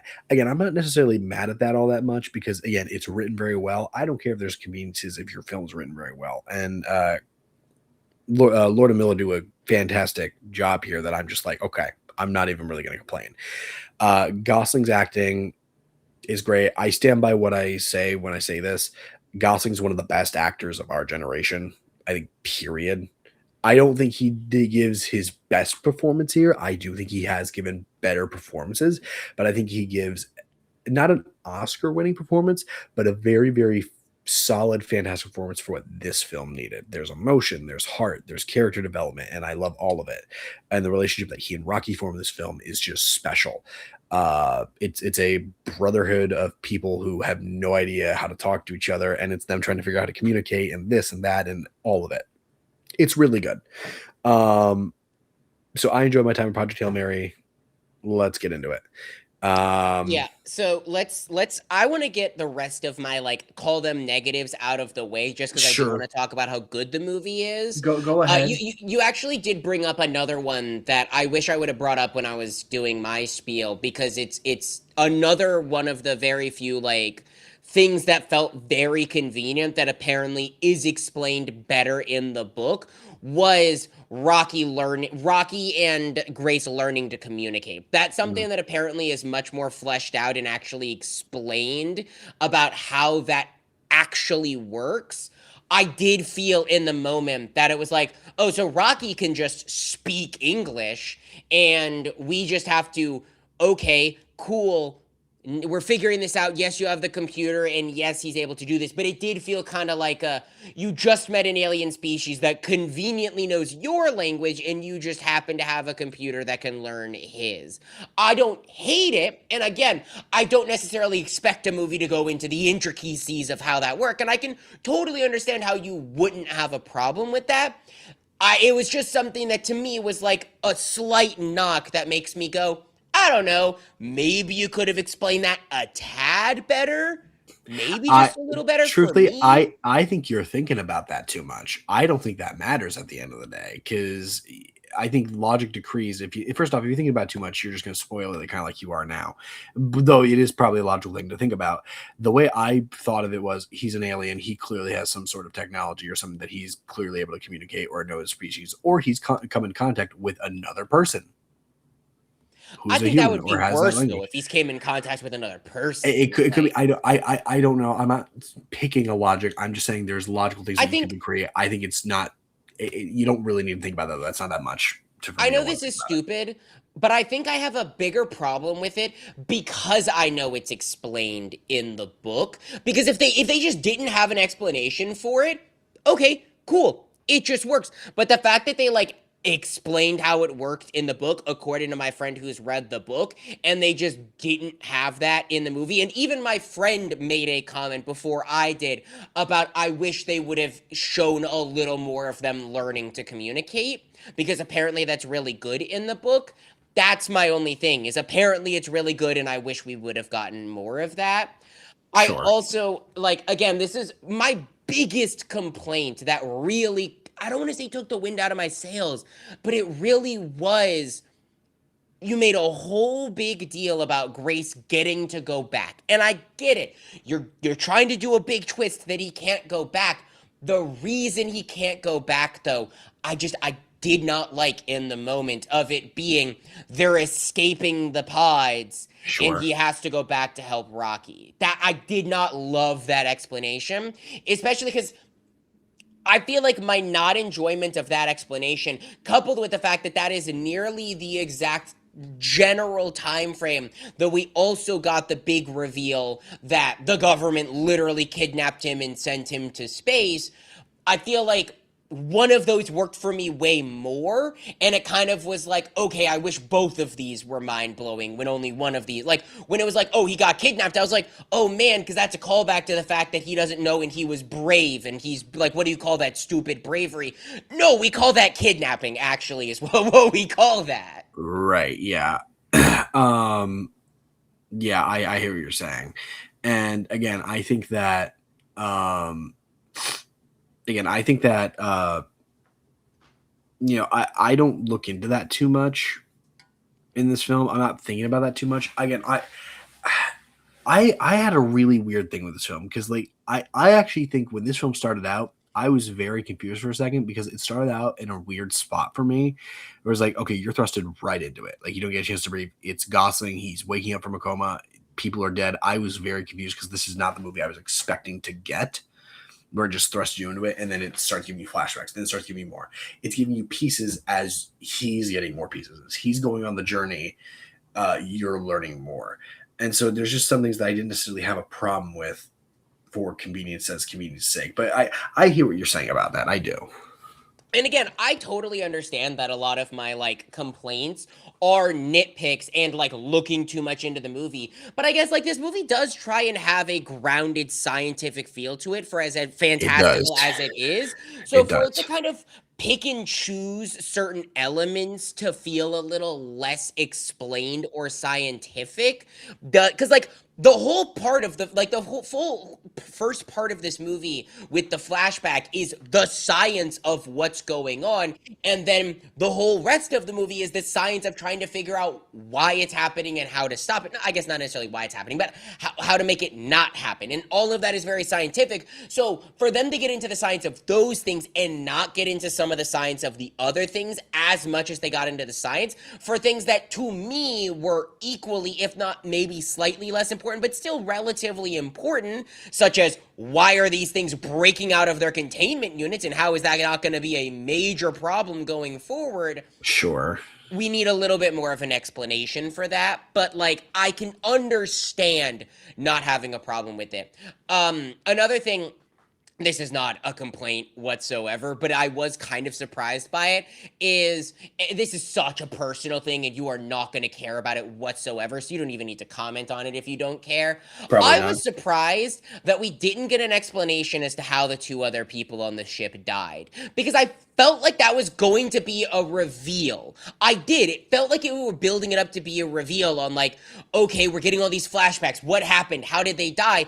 Technically, I think it's totally fair that we didn't know, because how the hell would we? Ryan Gosling doesn't have a flashback of how they died, so I think it's totally fair that they didn't reveal it, but the way that they set it up to feel like it was going to be a reveal to how they died, and it never came, and so I was like, oh wow, okay, we're just never gonna know. But I understand why we didn't know. So that's why it's like not a complaint, but is like I feel really bad for those two characters because like they just died. And right, I guess technically, let me take that back a little bit. The only reason I have a problem with it ever so slightly, and I would call it a slight problem, is I only wish we got an explanation as to why they died, only to explain why Ryan Gosling didn't. Why was he the one, the scientist, to be saved? Maybe the explanation is that he was put into the coma earlier, the type of coma he was put into is different. Maybe that's the explanation and we move on. I don't know.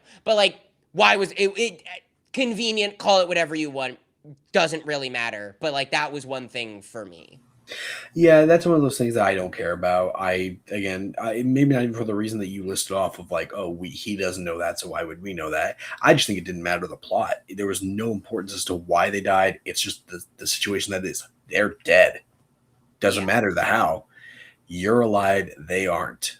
And it certainly isn't because the ship lost oxygen, otherwise you would be dead too. Yeah. Um I have a question for you. Just curious. Obviously, you had seen the trailer for this movie beforehand, right? yeah. So there was a lot of talk beforehand about how people who had read the book were really upset that they revealed Rocky or the existence of an alien in the trailers. There were a lot of people that were very upset by the reveal of Rocky in the trailers. Do you feel like that was a problem whatsoever now having seen the movie? Do you wish you would not have known, or do you not care? I think I would have liked them not to show that. It doesn't hurt my feelings that they did. Again, they're trying to invoke an excitement and trying to give an idea for what your movie's about, even though they do with the trailers. It doesn't hurt my feelings that they did, again, as somebody who hasn't read the book, but I can understand why other people get upset about it. I think for me, it's more of I don't really care. I would like it to not reveal it, but I don't really care because it adds a nice it could have added a nice element to the movie of surprise of like, oh, there's this extra guy here. But I, obviously saw the trailer. I knew who was in the movie. Yeah, I align pretty closely to you. I think for me, the way that book people were talking about this as if it was a huge unexpected, like happens like halfway through the movie and changes everything type of thing. It happened pretty quick into the movie. And it was also the entire movie. Like Rocky in Grace's relationship is the movie. Like that is the entirety of the That is movie. the film is these two. Well, that's what's so remarkable about this film is Ryan Gosling is acting to nothing. Wrong. Actually wrong. So There's a person there, but it's like he's acting to nothing because well, so isn't a person. Well, I don't know if it's so I don't know if it was a robot or a puppet, but Rocky is a physical thing that is oh there. okay. Well, it's still Rocky is not CGI, not all the time, but like there's a still physical Rocky there. he's acting to a robot. It's not like Ian McKellen on The Hobbit where he's acting in the green screen room and he's got nobody around him. I'm not saying it's like that, but he's still Yeah. acting to a robot, a non-living thing. So it's kind of impressive for him to even act off of that. I say the same thing about the people who are in the Star Wars movies and have to act off of R2D2 or BB-8. That's incredibly difficult. Even though they look like they have signs of life, they are inanimate objects that are robots. It's cool to see that you're interacting with that. It is. Yeah. Well, and so this is an interesting factoid. The guy who is the puppeteer or robot guy that controlled Rocky or puppeted Rocky originally was not supposed to be the voice of Rocky, but the noises that he was making to help Ryan Gosling with his acting, because that's why I say he wasn't actually acting to nothing, is Okay. because he was getting live feedback from someone voicing Rocky and having the clicks and clacks and stuff like that. Sure. The puppeteer was originally not supposed to be the voice of Rocky, but it worked so well and felt so real for the dynamic because they were working off of each other during the scenes that he They gave it to him. became the actual voice of Rocky, and they just gave it to him instead of dubbing it in afterwards. So I think that's Right. just kind of an interesting fact about the movie that I think is kind of cute. That's fine. Another interesting fact that is more so about me. I didn't know this was based off of a book. I'm going to be completely honest. I didn't until you said it a few seconds ago. I didn't realize. Really? You do? Never Do you know realized. who wrote the book? I don't. I didn't even look it up until you The said it a few same seconds author ago. as The Martian. That doesn't surprise me, especially when you have the understanding of space. That kind of makes sense. This is a book, very popular book. Same author as The Martian. That being said, I will say this: The Martian, which if you haven't seen that, is an incredible film. I have not seen it. I want this. I want to see it way more now that I've seen this. But it's one of those unfortunate things that, like, I wish I could just rent a theater for myself so that I don't have to watch it on my TV. Because I know The Martian is one of those movies. I mean, any movie to do with space or any movie in general is better in theaters. But like specifically, like a movie like The Martian, I feel like would definitely be better in theaters. Whereas this movie is a lot more heartwarming. The Martian's a lot more logical, but it's a lot more like jaw-droppingly like, wow, I can't believe this is just Matt Damon. You know what I mean? Yeah, yeah. I wanna. So, I think my favorite part of the movie, and it happened early on, but it just made me. This movie is hilarious. It is so funny. We haven't even talked about that yet. This movie is like belly laughing hilarious, which was the most out of literally any plot twist or anything like that. The most shocking thing for me, because I did not expect this to be a comedy, but it is, and it's a hilarious comedy. But It's Lord and Miller. I'm not like overly surprised about it because Lord and Miller, their films have quite a bit of comedy in it, even though they don't seem like they would. I'd say the exception to that is Lego Movie. Lego Movie is the only one where it's like, okay, you got to expect that. It's an animated movie. It's comedy. You got to expect it. they also did Cloudy with a Chance of Meatballs. That's a straight comedy. That is true. Also, a very fire movie, by the way. I started rewatching that like a month Cloudy and with a a Chance half of ago. Meatballs is their first movie. They went from Cloudy with a Chance of Meatballs to Project Hail Mary, Golly, which dude. is a crazy filmography. Crazy But jump. I will say it was hilarious, but one of my favorite parts of the movie was early on when we're doing the whole investigative effort to figure out what's going on with the things that are eating the sun. Grace and the security guard's relationship almost rivals Rocky and Grace's relationship for just heartwarming comedy of Yes. these big, buff, grizzled, not gonna talk to you security guard. And then they have the one scene of them going shopping for all the things. And specifically, right before that, the scene where Grace is like, "So do we have a budget for this?" And the security guard goes, "Nope." I do. But I do. And I was like, God damn, this is a homie right here. And then they went shopping Ah, together. And then the comment about we're fathers, like, God, that, like, very, very purposeful to set up like the later bromance between Rocky and Grace, but like their dynamic to me almost rivals Rocky and Grace just for this short screen time. And then like the betrayal where it's the security guard standing over Grace when he gets put into the coma. I'm like, Carl. no, the homie. Sorry, Carl. And Carl also felt bad too. You could even tell it's like, Yeah, you're gonna do great, man. You know it. Like he's trying to give him like yeah. a last words of encouragement because he is a friend to him. But like, yeah, Carl was a fun inclusion in this, and even Strat being in this movie. I don't know how to say her last name, but the actress is Sandra Huller. Sounds about right. Close enough. I don't know, close enough. She's the worst human being ever, while at the same time having a very interesting dynamic with Gosling, going It's from very this, Cecil. It really, it yeah, It's for a very lot of way, yeah, Cecil, but less heartwarming. It's a more robotic Cecil, closer to a Luther. yeah. Actually, that's a great comparison. I'd call him Luthen. That's exactly what I would Yeah, call him. I'd say it's a mix between Luthen and Cecil. Um, yeah, I enjoyed her character because it was a good foil to Gosling, and it wasn't even like a foil. There's no real villain in this movie beyond the, I don't know what substance it is, but the substance that's eating out the sun, or the predator that's eating out the substance, but I don't fully know. The It's just interesting because she's the real human foil. She's the thing that sets Gosling on this journey that he wasn't meant to go on, that he didn't want to go on, but she put him there anyway because, hey, I need somebody to do this job. You're gonna do it for me. Yeah. It's just interesting. That's all. Well, and I think one of the best things about this is one of my friends texted me after he saw the movie and he was like, "Best movie we." By the way, you broke a cardinal rule of the podcast when you rated this. I almost forgot to call I you out on this. I know. Guy goes on one cruise and forgets the cardinal rule of no rating movies. But my friend texted me and he was like, "This is a 10 out of 10 movie. It's phenomenal." And he specifically mentioned that he cried during the karaoke scene, which I think is totally fair. But I think the reason why that karaoke scene is so interesting is because there's two ways that you can read that scene. In the moment, you're reading it as she's trying to humanize, she's trying to be a part of the group, she's trying to show a more vulnerable side, Yeah. and she just wants to be a human. So like she doesn't want to be seen as the robot that everyone views her as.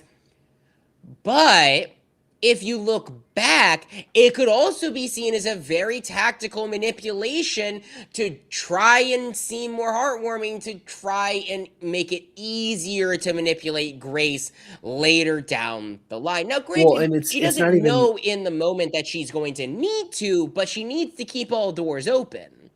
well, it's not even manipulating Grace. I mean, she doesn't really manipulate Grace until she has to, put him on the ship. She's begging on her knees, please go on this ship. Please Hmm. go on it. Because she doesn't want to have to make the hard decision to put him in the position that he ends up being in, which is just the worst thing. And that was the hardest scene for me to watch. I wasn't crying, it was just the hardest Oh, yeah, because absolutely. the lingering question is, how did Grace end up on that ship if he said no? Your logic decrees is he got on there involuntary. Like they 100% put him Well, on there.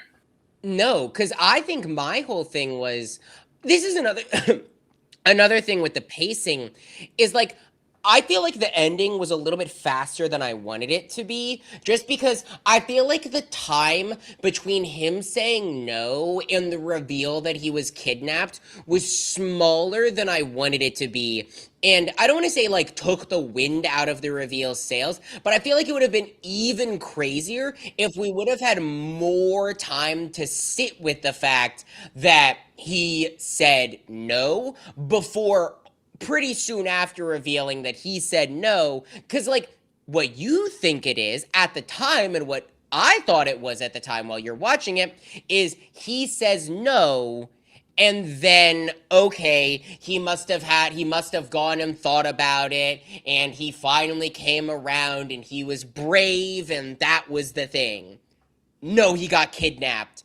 And I'm not saying it made a huge difference, but I do kind of wish we would have had a little bit more time to sit with Sure. that just to make it even more impactful because it really was crazy where there was the whole conversation right when he like first met Rocky and they're sitting in the giant like movie room, I guess. And Yeah. it's like, what do you call like what brought you here? And he's like stupid or he's like dumb. And then because Rocky asks he needs a word for it, and then he says dumb, and then he puts in the word brave. And you're like, yeah, it is brave to sacrifice your life for your country. And then you're like, ooh. He doesn't know that he didn't choose to sacrifice his life for his Yeah, but country.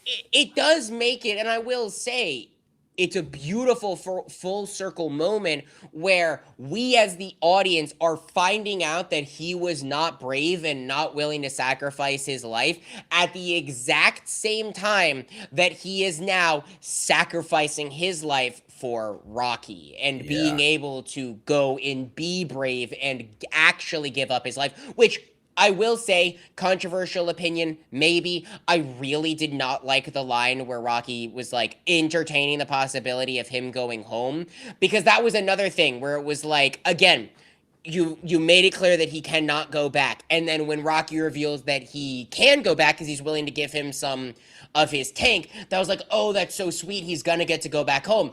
And then there was a big, like the big monumental thing of this movie is that he is sacrificing knowingly his only chance to go home to go save Rocky. And that's him finally being brave and making his own decision when he was not able to make his own decision the first time. Right. And then on the planet Rocky, she's like, our scientists have now figured out how to get you home. And you're like, okay, so did he No, it sacrifice himself or not? I, Like, I I don't hate that line. I was gonna praise the ending because I love the full circle moment of the idea that it's, hey, we figured out a way for you to go home. Do you want to go home? And he says, can I think about it? Similar to how he thought about it the first time. Although this time there's a good chance he's probably not going home. probably not. He's probably not because he built a life on this planet in which he's the teacher once again. He's loved by people, or I guess people, by the creatures. That was an Everybody adorable knows him. moment. It Yeah. was incredibly beautiful, and that's when I started breaking down crying, especially towards the end of the movie. It was just because it was genuinely very heartfelt and heartwarming, and seeing him finally find this place in society in which, in the very beginning, he had a classroom of students he taught, and they enjoyed him and whatnot. He was a good teacher, but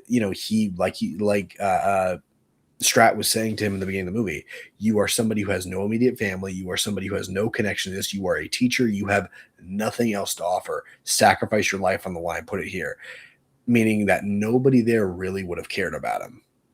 Yeah. He didn't even have a girlfriend anymore because his girlfriend broke up with him or whatever the reasoning was. I can't remember what the reasoning was behind it. Oh, he was it had to do with the whole scientific, like he was immature and embarrassing because he was Gotcha. very like, because that was the whole reason he got recruited, wasn't just because he was so intelligent, it was because he was so willing to like stick it to the man and stick to his beliefs and push Right. back where others weren't. Like that was the That's what it reason he was. got hired. So But again, he had nothing. And so the fact that you're on this planet and it looks like he has everything you could possibly want, food, shelter, what looks like a massive family for him to be around and be around Rocky is an incredible thing. And I like the fact that it's ambiguous. You don't actually know if he goes home or not. You like to believe that he doesn't, or if he does, he probably brings Rocky with him. And that's the first encounter of an alien. It's a good alien, and he can be there to see that approach. I don't know. There's also the negative of he went home, they took Rocky, and they experimented on Rocky. But we don't want to think about that ending because that's a sad ending. That didn't happen. That was another. I know I said I was done with complaints. I also don't love how fast Rocky just recovers from the devastatingness of him almost dying. I don't think it's that fast. I think if it was immediate, but it was like a solid 7 to 10 minutes before he actually got. That's probably too long. It was like a solid 5 to 6 minutes that he actually got back up. But in a 2.5 hour movie, 5 minutes is literally like a drop in the bucket. Like They show a montage. What, you want to sit there the entire second that Gosling's sitting there to get Rocky? He was out for days. no, Like I he clearly know, but was. like I don't know. I just wish we would have felt it more because then he just miraculously wakes up and is fine. Again, small complaint, but I do feel like it takes a little bit of the weight away from what was supposed to be a big sacrificial moment. I guess. Again, personal experience, personal nitpicks, but that was just another thing for me.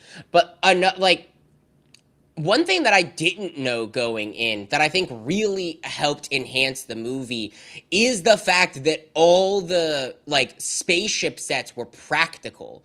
Like all of that was actually there. One thing I don't know how they did, and I want to look into it afterwards, is how they did the zero gravity. Because like I know zero gravity's been done in movies before, but like it was really impressive. He like Ryan Gosling. I would say acting in Zero Gravity is almost as impressive as acting against a puppet, just because like you're not floating, you're not loose. He's not in space. He's not underwater. Like he's on land. How is he floating around and knowing how to react to things? Granted, they have the whole centrifuge thing, so it's not like he's in zero gravity all that much, but I do still really think it is cool, and I do kind of want to. I'll probably look up a YouTube video afterwards on how exactly they did that, just because I think it's interesting. It was just extensive wire harnesses. You Googled that? I Googled that. Motion control rigs, underwater filming for very, very complex scenes, which would probably be like the space scenes because that won't matter as much. Uh, yeah, it's a lot. Practical filmmaking techniques rather than green screens, including extensive wire harness, motion controlled rigs, and underwater filming for complex scenes. Uh, yeah, Yeah, and wire harness I and mean, I rigs. think I think all that really worked. I think it all looked really, really good, and I just want to give them praise for that because again, this movie looks stunning. Like the shots of the planets that we get are so rich in color. I saw this movie in IMAX because I of course I did. Of course, you did.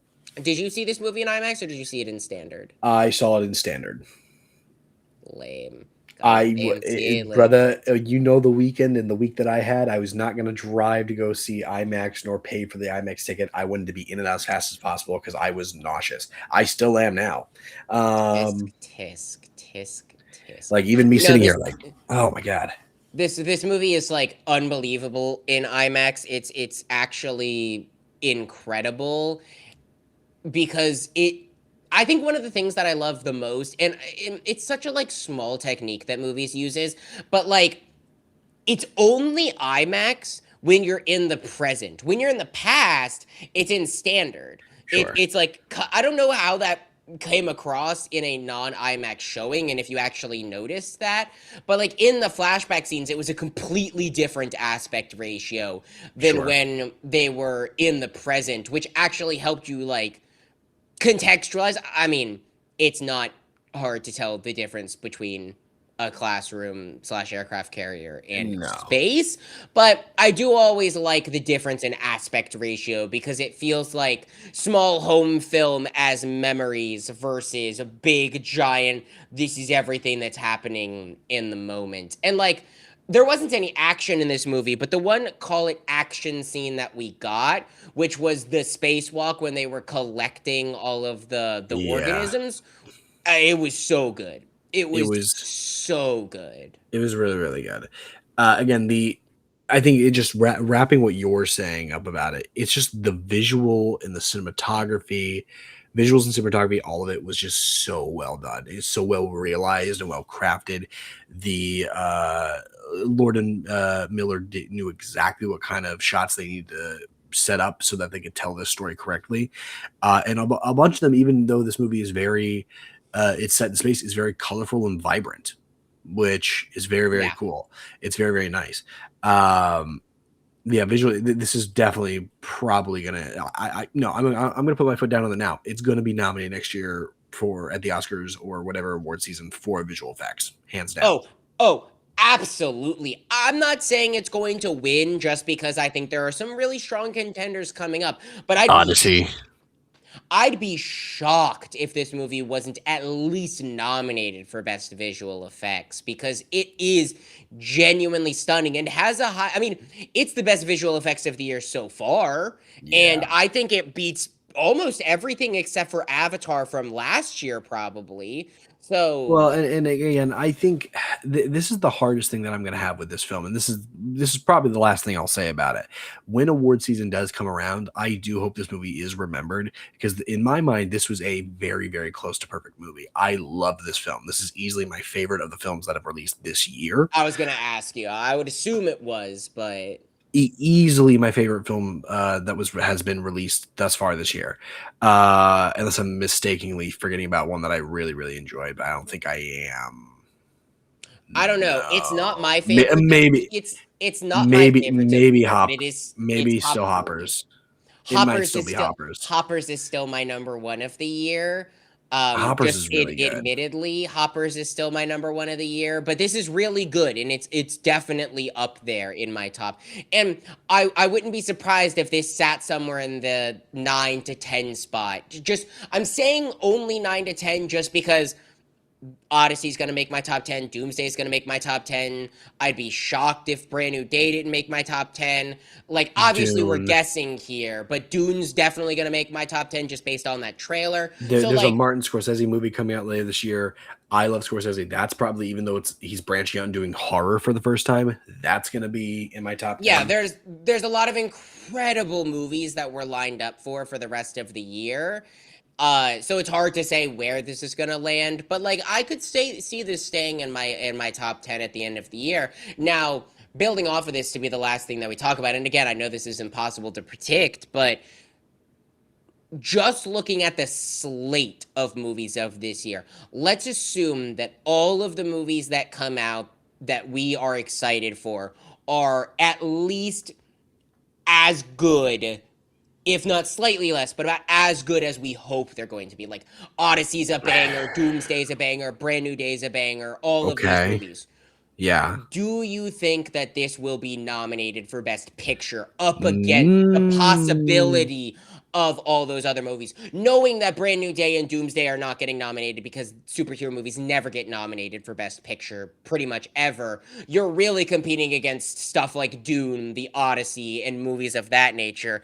I wouldn't be shocked only because we get 10 nominations a year, but if the Odyssey is as good as it's supposed to be, Odyssey or Dune, I think are high up on that running. And I hope that Chalamet gets the Oscar for Dune because I think he was robbed. But that's yeah. Hang on, give me a second. Are you looking up the slate? I am, because I don't want to get this wrong. Not Scream. The Bride won't. The Bride Bride won't. flopped, and unfortunately, I'm glad because it was not great. Okay, hold on. We got Project Hail Mary. Ready or not? Mm-hmm. Let's see. I'm just going through some of the big ones. They got some of the big ones highlighted here.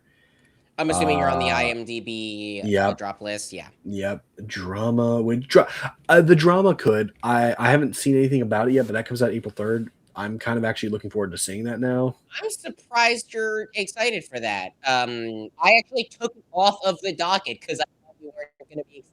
I'll put it back Oh, on. no. You can keep it off the docket. It's really okay. I'm just thinking about. No, I'm putting it back on I'm now. actually. It's going to be on the docket. I'm gonna kill you. Okay.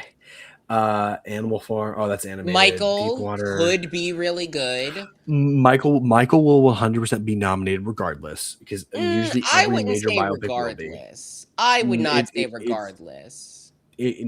I'm telling you now that will be in the best picture for sure. I doubt it. Disclosure Day could, just because we're talking Steven No Spielberg, one of the best directors / writers ever. Disclosure Day will. Oh, Jackass 5 obviously will be. Mm, yay. Death. I think Death of Robin could.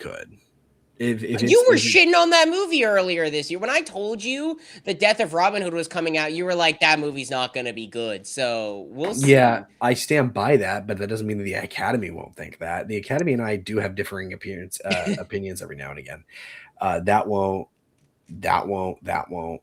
Hold on. I'm just. I I want think, to like, answer your looking question at the correctly. slate for this year, there are some huge bangers, but when we're looking at 10 movies, unless there's any sleeper hits, which there absolutely could be, looking at the list, I actually wouldn't be surprised if Project Hail Mary slid into, like, Sense and the Sensibility, F1 spot or something like that. Sunrise on the Reaping. It's not getting nominated. No, hold on. I'm just triple checking. Want to make sure. Oh, Werewolf. Werewolf will be in that. Um, Mm, no, I easily think that no, based on the slate that I see right now, yeah, it'll be in Best Picture category for sure. yeah, I If wasn't if super certain, but now that I'm scrolling through the list, granted, there were a lot of movies that I heard no chatter about last year that ended up being like huge, like Begonia, for instance, and Hamnet right, kind of came out of nowhere. well, So that there's a usually will huge happen. chance, like for all we know, the Digger, the comedy Right, movie could be huge with Tom Cruise, so we right. don't know. But Digger could. Well, and as of right now, from what I'm seeing, I feel like the Social Reckoning. I forgot about that. I oh, hope that's that's good. true. If The Social Reckoning is good, just because I know The Social Network is like critically like so It's acclaimed. one of my favorite movies of all time. It's Yeah. genius. The Social Reckoning could be very, very good. I think right now, based on what I'm seeing, I think that it will definitely be nominated, unless Dune, which is the more likely one of the two, fails enough or falters enough, or if Odyssey falters enough, which I don't think it will. I think Odyssey is going to win Best Picture. I think that that is going to win Best Picture of the year. I hope it Um, does. It better, just because yeah, I want that movie to be good enough to be it no deserves. questions winning the best picture. If something were to falter with the two, I could see easily this film winning just based on the merit of it. That being said, and this is what my last comment on it before you can probably say whatever you want. Even though this is my favorite movie of this year, I don't think it even comes close to touching Sinners, Long Walk, which was my number two, or what's it called, Nosferatu from 2024. I don't think it comes anywhere close to touching those movies, and those are my favorites from that year. Yeah, again, this is not my favorite movie of the year. I think it's a really good movie, and I think it has a high chance of remaining in my top 10 somewhere. But I do think that I'm not saying emotion is the only thing that gets you into my top 10, but when I think about the movies that I really connect with and typically end up like being my favorites are the ones that I personally super connect to in some sort of emotional faction, whether it's happiness, sadness, whatever it might be. And while I did really enjoy Project Hail Mary, I didn't connect with it as much as I do with even a movie like Hoppers, where I grew up camping and I grew up in the wilderness and I grew up loving animals. So I had a super deep personal connection to that movie that definitely super elevated it for me, on top of it just being a really good movie. But like you mentioned, like Long Walk, my favorite movie of last year, like that's one of my favorite movies of all time now. And Right. Project Hail Mary is not even in the conversation. But I think again, I wouldn't say you're comparing apples to oranges, because you're comparing movies in terms of are they good enough to be in a top 10 or favorite movies of all time. So it's a fair discussion to have. But like again, there's a high chance that this movie ends up somewhere in my top 10 at the end of the year. Look at the slate, and we have multiple superhero movies that I really at least hope are in my top 10 at the end of the year. We have my most anticipated movie of since it was announced in the Odyssey. So like, I don't know. It's hard to predict and talk about, but we're at the end of March. Like we're only 3 months in, and we're also already 3 months in at the same time. So Yeah. Yeah. Um, but I mean, look, that's it for me. That's Project Hail Mary. Brandon, any final thoughts on Project Hail Mary before we continue on the rabbit hole? go watch it. Make this movie succeed. Even I even agree. if this, I will say this at the end of any movie that's worth watching, but I'm going to say it again. Go see Project Hail Mary, go see it in theaters, and go see it in the biggest format you can. I want theaters to succeed. It makes me so unbelievably happy that this movie is already the 8th highest grossing movie of the year, and it came out on Thursday. But we need this movie to do even more. We need movies to succeed. We need the theater to stay alive. And the fact that the second highest grossing movie of this year is still only at $230 million globally and it's out of theaters already still does scare me. Yes, we have the summer. Yes, we have the Odyssey. And yes, we have plenty of other movies that are probably going to make hundreds of millions of dollars, but I am still scared, so please go see movies. Yes, please see Project Hail Mary because my movie bracket needs your help desperately. Thank you. Yeah, Uh, Carson, not with me, but we've talked about it. We might do it on the podcast next year. He did a fantasy draft box office with some friends of his for this year. We might do one on the podcast next year, just between the two of us. We'll see. But yeah, go see it just so that Carson can win because he has Project Hail Mary on his docket. yes. But that being said, that's Project Hail Mary. That's Invincible, episodes 1 through 3. Good projects, good week to talk about things. Very good Yeah. week. Next week, what is on the docket, Mr. Towns? So we like after next week. It's banger after banger after banger. It's multiple TV shows. It's multiple things. Next week we obviously have Invincible. We have another episode of Invincible coming out. You will probably talk a little bit about Daredevil Born Again. We won't get super in depth into it because we won't be able to go back and forth on it. There's nothing insanely big in movies coming out. There's a horror movie called They Will Kill You that has some chatter around it. However, the only other idea that I have, and this might just end up being what we're doing because I've heard some pretty decent chatter about it, is even though it came out this week and we'd be talking about it a week late, we could just do the hide and seek murder movie. Now you Ready or see Not. Ready or Not. Thank you. Ready or Not 2. We could do that. So it'll either be They Will Kill You or Ready or Not 2, but we will still have Invincible and probably a little bit of Daredevil mixed in there. But that is where we stand right now. I could also, and we've thrown this around as well. I'm currently watching The Boys for the first time, and we won't have time on The Boys episode to give a full in-depth review on The Boys because we have like The Boys, Invincible, and Maul Shadow Lord all at the same time. But we could also shoe in there. I should be caught up on The Boys by next week, so that there might be some talk about that as well. But that's just a maybe. Yeah. We'll talk about it. We'll figure it out. Be a big surprise for next week. But as for this week, ladies and gentlemen, boys and girls, thank you so much for watching. Thank you so much for listening. Yeah, if you like what you heard, if you like what you saw, give us a like, give us a follow. If you have a rude comment, don't say it. Don't put it in the comment section at all. I don't want to hear it. If you have something nice to say, put it in the comment section. I want to hear from you. You can find us under all streaming platforms at Nerdy Nimrods. And you can find us on all social media platforms under at Nerdy Nimrods. Brandon likes to post over there all the time. If you love anime, if you're a big anime nut, go over there. He's got a lot of things for you. I'll post occasionally on there if I feel like it. But yeah, you can find us on all streaming platforms at Nerdy Nimrods, and you can find us on all social media platforms at Nerdy Nimrods. And ladies and gentlemen, Brandon, any final thoughts? Nope. Perfect. Ladies and gentlemen, as always, stay nerdy.